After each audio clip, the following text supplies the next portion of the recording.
Hey, what's going on everyone? This is iReviews back with another video, and today we're talking about the iPhone's battery. Of course, one of the most important components when it comes to an iOS device and mobile devices in general. So you want to make sure that you keep your iPhone's battery at its best capabilities and of course damage it as less as possible. You're gonna damage the battery of your iPhone, of course, every time you use your iPhone and every time you actually charge it, but that is nothing bad. That's just a process that will happen, but you need to make sure that you minimize that. And there are a few things that you're probably doing wrong, and I will show you guys what those are and how to do them properly with your device. First of all is not setting a charging limit. Now with iOS 18 we have a pretty cool new feature that allows to actually set that charging limit to like anything you want here. So just go under battery here under the settings, then go to charging, and what you can do here is just go ahead and set the charging limit,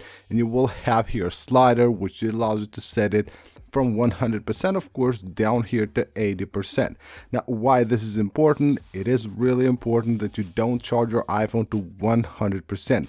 That will keep your iPhone's battery in a much better health and a healthy state. Now what I suggest you do is use at least 90%. I know a lot of people will actually not feel comfortable with their iPhone not being charged all the way to 100%, but 90% in my opinion is the best option. You're not charging to 100%, but you still get plenty of battery on your iPhone that probably will last you all day long. The next thing you might be doing wrong is letting your iPhone discharge completely. Now that's a really bad thing to do to the iPhone's battery. Like if you just go to your settings and you see something like this, so your iPhone is always dropping down below maybe 10% or even just completely turning off at 0%, that's something you should actually avoid doing. Fully discharging your iPhone will just accelerate the damaging process of the battery, that way making the battery health of your iPhone drop much faster. So what I suggest you do is that you keep charging your iPhone always before it reaches 20%. So always before it goes to that point where it shows you the low power mode option, just go ahead and charge your iPhone. Even if you don't charge it at 100%, make sure that you charge it for a bit so that it doesn't actually have to be turned off completely, because letting your iPhone just die down and having to reboot every time you want to charge it, that's a process that will actually damage the battery really fast. Now, one of the worst things that you can do to a battery on a mobile device is charging it and keeping it in just like extreme temperatures. If your iPhone has maybe a bulk case that it's heating it up a lot while it's charging, or you just have it somewhere on a place where it's really hot and it's charging, that will damage the battery of your iPhone. And this will happen especially, as I said, with maybe cases or if you're using wireless charging. Now I have a wireless charger in my car and that's terrible. If I just use that charger for like 10 minutes, it will heat the iPhone's battery a lot. That charger is not actually worth it. I'd rather have a cable there and charge my iPhone through a cable in the car than using the wireless charger, because I know it will damage the battery health of my iPhone. Now I might use it every once in a while, but never do it regularly, because heat will actually damage the iPhone's battery and drop in battery health really fast. And of course, bad cables and bad chargers. If you're using fake cables and fake chargers, which sometimes are really cheap, then of course you're damaging the battery of your iPhone. You might notice that a lot of times when you're using like a very cheap uncertified charger, it heats the charger will actually heat a lot, and the battery as well, and again causing the iPhone's battery chemicals to actually just damage way faster, that way also damaging the battery of your iPhone. Now another thing I suggest you never do when it comes to charging your iPhone is charging your iPhone with cables or with ports that you might find in public places, like an airport or something like that. You have a charging port somewhere on the table in a public space, you plug in your iPhone to charge. That's a big mistake. Now we've seen like different people talk on the internet. We just had like a podcast, I can't remember the name, a guy talking about how easily an iPhone can be hacked through a cable or through a charging port, that's really dangerous. So I suggest that none of you actually charge iPhones in public spaces using maybe like public outlets or even cables.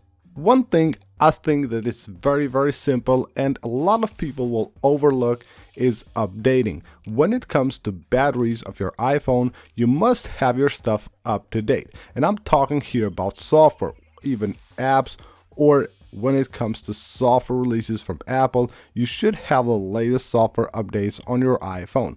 Keeping your iPhone on a previous update that has been released months ago, maybe even years ago. I've seen a lot of people, and you won't believe how many people don't actually update their apps and their software. That's just a terrible thing to do. And of course, you can expect to have way worse battery life.